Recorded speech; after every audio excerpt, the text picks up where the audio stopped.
چوپان خوب. آمین آمین شما را گم، کسی که از در وارد طویلی گوسفندان نبه بلکه از راه دیگر وارد ببه دوزد و راهزنه.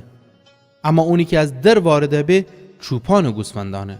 دربان در اون را باز کنه و گوسفندان اون آوازش نویدی. اون خو گوسفندان به نام دخنه و اوشن بیرون بره. وقتی تمام خو گوسفندان بیرون بره جلوتر از اوشن قدم وسنه و گوسفندان اون دنبال سر شیدی چون که اون صدایش نسیدی. اما هرگز بیگانه دنبال سر نشیدی بلکه از اون فرار کنیدی چون که اون صدای نشنسیدی. عیسی اما مسئله اوشان رو بگفته اما نفهمسیدی که اوشان چی گفتن داره. پس این دفعه دیگه اوشان بگفته آمین آمین شما را گم، من گوسفندان رو در ایسم. اوشانی که از من پیشتر با مویدی همگی دوزد و راهزنید، اما گوسفندان اوشان حرف گوش نکدیدی.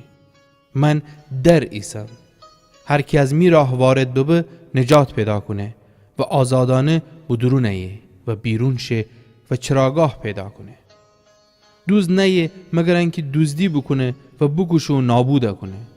من بامم تا اشان زندگی ابدی پیدا بکنید و از او زندگی ابدی به فراوانی بهره ببرید. چوپان خوب من ایسم. چوپان خوب خود جان گوسفندان رنه. کارگر چوپان منستن نیه و گوسفندان اون شین نیدی.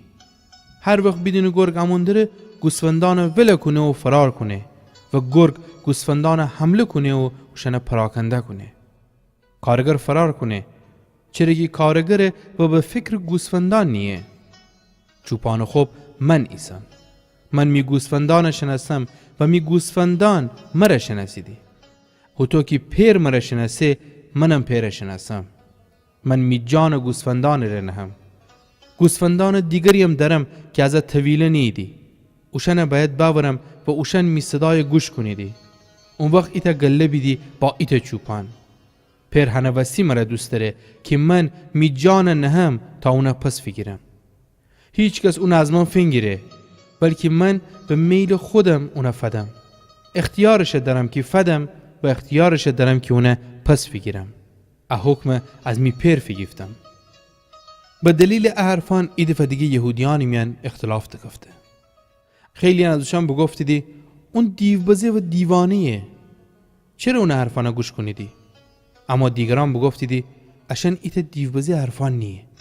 آیا دیو تنه کورانه چشمانه بازه کنه؟